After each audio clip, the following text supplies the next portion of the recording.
Sir అభివృద్ధి అభివృద్ధి అన్నారు కానీ భరత్ ఏం చేయట్లేదండి. వచ్చి అతను బిజినెస్ చేసుకున్నాడు అంతే అండి. పార్కులు ఇప్పుడు దాకా ఫ్రీగా వెళ్ళే వాళ్ళు అందరూ కూడా డబ్బులు ఇచ్చుకుని వెళ్తున్నారండి అంతే. అంతే సార్, ఇక్కడ అభివృద్ధి ఏం లేదు సార్. ఎందుకంటే రోడ్లు చూసి ఉంటారు మీరు. చూడండి, ఒక రోడ్డు కూడా పూర్తి కాలేదండి. ఈ చివరి నుంచి ఆ చివరి వరకు కూడా ఏదో 4 రోడ్లు నాయకులు ఉన్న చుట్టూ ఈ రోడ్లు వేసుకున్నారండి. ఆ రోడ్లు వేసుకుని వాళ్ళే చేసుకుంటున్నారండి అంతే తప్పించుకొని బయట జనాల కోసం అయితే ఏం రోడ్లు చేయలేదండి. ఇప్పుడు మద్యం విషయంలో వచ్చేటప్పటికి పాత మందిని మళ్ళీ తీసుకొస్తాను. ఎవరు సార్? చంద్రబాబు సార్. ఈయన తీసుకురాడు సార్. ఈయన నమ్మి సార్ 2019 వరకు, 2019 తర్వాత 2020లో బయటకు వచ్చాను సార్ వైసీపీ నుంచి అండి. నేను పక్కా వైసీపీ సార్. పక్కా వైసీపీ అండి. ఎందుకంటే ఇక్కడ ఇంకా రాజమండ్రిలో చాలామంది జనం రామ్మోహన్ గారితో పాటు నేనే జాయిన్ అయ్యాను ముందు. ఎక్కడ ఆయన మన తిలక రోడ్లో ఉన్నప్పుడు అండి ఆయనతో పాటు అండి అప్పుడు వెళ్ళామండి. మా అంతా తిలక రోడ్ అండి. మా నేదరబాబు గారు అందరం కలిసి ఫస్ట్ స్టార్టింగ్ మేము జాయిన్ అయ్యాం అనమాట అండి. ఏంటంటే సార్ ఇంకా సంవత్సరం లోపలనే ఇతను చేసే పని అంతా చేసి పెట్టేయండి. అంటే అంతమంది అసలు ఏ ముఖ్యమంత్రికి రావడం వ్యతిరేకత ఒక సంవత్సరంలో వచ్చింది ఈయన ఒకటికేనండి, జగన్ గారికి అండి. మందు తీసుకురావడం అన్నది ఈయన వల్ల కాదు సార్. 200 యూనిట్లు కరెంట్ ఫ్రీ అన్నాడు సార్, చేయలేదు సార్. మద్యపాన నిషేధం అయిన తర్వాత వచ్చి నేను రోడ్లు అడుగుతా అన్నాడండి. తల్లి తీయక్కలేదు సార్ మద్యపాన నిషేధం. మన మందు మాకు ఎత్తే సరిపోయిద్ది అండి. ఒక ఐఎస్ఎంఆర్కి ఉండదండి, అంతా కూడా చుట్టుపక్కల అండి. రాత్రి స్టాక్ లేదంటారు సార్, పొద్దున వచ్చేటప్పటికి మాత్రం మందు వచ్చేస్తారు రాజమండ్రి. రాత్రి 10ంటికి అక్కడ కట్టేటప్పటికి స్టాక్ ఉండదు సార్. అక్కడ పొద్దున మళ్ళీ 10 అయ్యేటప్పుడు తీసేటప్పుడు మాత్రం స్టాక్ వచ్చేస్తాడు. మరి ఎక్కడి నుంచి వచ్చేద్దంటే ఏమవుతుందో తెలియలేదండి. పక్క దిక్కుమల మందు సార్ అది. మొత్తం ఆల్కహాల్ స్పిరిట్ కలిపేసి ఇచ్చేస్తాడు సార్ అంతే. ఆల్కహాల్ కూడా స్పిరిట్ సార్ అంతే. స్పిరిట్లో రంగునీళ్ళు కలిపేసి మనకి ఎత్తాడండి అంతే. జగన్ రావడం అన్నది అయితే మాత్రం కల సార్. ఇంకా అంత 1 టైం సీఎం అండి జగన్. రాడు సార్. ఇక్కడ అంటారా ఆదిరెడ్డి వాసన రావాలండి ఇక్కడ అనుకుంటున్నాం సార్.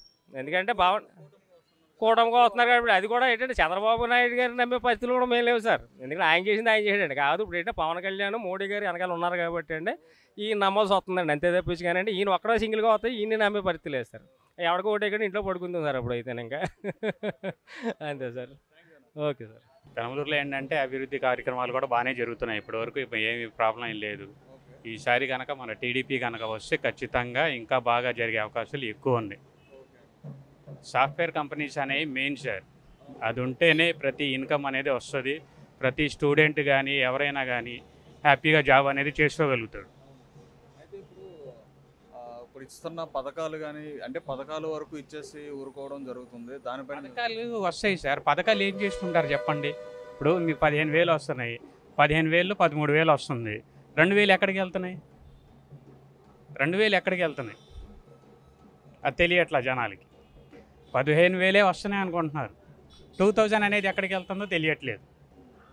అది పథకాలు అనేది కాదు కావాల్సింది.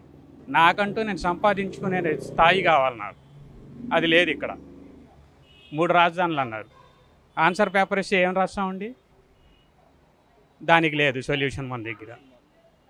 అలా నిత్యావసరాలపై ఏ విధంగా బాగా పెరిగినాయి సార్. నిత్యావసరాలు అనేది చాలా దారుణంగా ఉంది. కామన్ మ్యాన్ అనేవాడు కొనుక్కోవాలంటే అప్పులు చేసుకోవాలి. 5 సెంట్లు 10 సెంట్లు ఉన్నాడు అమ్ముకోవాలి. అంతకుమించి వేరే ఆప్షనే లేదు. నాది సొంతం అనేది ఏదీ లేదు ఇవాళ. కొత్తగా ల్యాండ్ టైటిలింగ్ యాక్ట్ అని కూడా తీసుకురావడం జరిగింది. చాలా దాని గురించి ఎక్స్ప్లెనేషన్ చాలా ఇవ్వాలండి. అది మన వల్ల అవ్వదు. డాక్యుమెంట్ రైటర్ వచ్చి ఒక్కొక్కళ్ళు ఒక టేబుల్ వేసుకుని చెప్తే కానీ అర్థం కాదు జనాలకి. ల్యాండ్ టైటిల్ ఇప్పుడు నా పట్టాదారు పుస్తకం ఉంది. మీ ఫోటో వేసుకుని ఇది నాది అంటే ఎలా ఉంటుందండి? మీ ఫోటో చిన్నది వేసుకోండి, అవి పర్లేదు. పైన నాది పెద్దది ఏంటి? ఇప్పుడు మా నాన్నో మా తాతో నాకు ఇస్తారు. మీ ఫోటో పెద్దది వేసుకుంటే అది మీ వంశం కింద ఉంటుంది కానీ నా వంశం కింద ఉంటుంది అది. ఇప్పుడు ఈ local candidate non local candidate అంటున్నారు. లోకల్ వాడికి దమ్ము ఉంటుంది.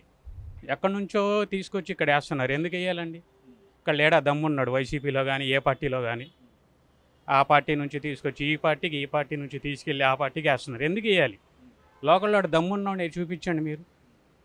వెనకమల్లి కష్టపడేవాడు కూడా కష్టపడతాడు. చివరికి ఏమంటారు? రాష్ట్రం డెవలప్ అవ్వాలంటే చెప్పండి. డెవలప్ అవ్వాలంటే ఖచ్చితంగా టీడీపీ పార్టీయే రావాలి. 100% రావాలి. కూటమిలు బాగానే ఉంటుందండి. కూటమితో ప్రాబ్లం ఏం లేదు. వాళ్ళు సహకరించడానికి మద్దతు ఇవ్వడానికి తీసుకుంటున్నాం. ఇప్పుడు బీజేపీ కేంద్రంలో ఉంది. రేపు ఉంటుందో లేదో కూడా గ్యారంటీ అనేది ఎవడూ చెప్పలేము. అదేంటంటే పైనుంచి మాకు నిధులు ఏదన్నా రావాలంటే వాళ్ళు కావాలి. అందుకోసం వాళ్ళకి హెల్పింగ్ నేచర్గా వెళ్తున్నాం అంతే. ఆ కూటమి వల్ల మనకు వచ్చే లాస్ ఏమీ లేదు. పెనమలూరుది అయితే తెలుగుదేశం పార్టీ వస్తే బాగుంటుంది అనుకుంటున్నాం. అంటే ఇప్పుడు వస్తే డెవలప్ అవుతుందని చెప్పని భావిస్తున్నారా? డెవలప్ అయింది, ఖచ్చితంగా అయింది. అంటే ప్రస్తుతానికి ఇప్పుడైతే డెవలప్ అయిందని చెప్పని అనుకోవచ్చా పెనమలూరు 5 సంవత్సరాలు? డెవలప్ అయిందని అంటున్నారు కానీ మాకేం కనిపించట్లేదు. ఓకే. మార్పు కోరుకుంటున్నాం. మార్పు కోరుకుంటున్నాం, ఖచ్చితంగా మార్పు కావాలి. మరి కూటమిని అంగీకరిస్తున్నారా? కూటమి పవన్ కళ్యాణ్ గారిని బీజేపీని కలిసి రావడం ఇష్టమే. ఎందుకంటే గత 2 సార్లు ఏంటంటే పవన్ కళ్యాణ్ గారికి ఆయనకి వచ్చేటప్పటికి ఏంటంటే ఓటమిని చూపించారు. మరి ఈ విధంగా చూసుకుంటే ఇప్పుడు పిఠాపురంలో ఆయన పోటీ చేయడం జరుగుతుంది. ఆయన గెలుస్తారని చెప్పి అనుకుంటున్నారా? గెలుస్తాడనే నమ్మకం, ఖచ్చితంగా గెలుస్తారు, భారీ మెజారిటీతో గెలుస్తారు.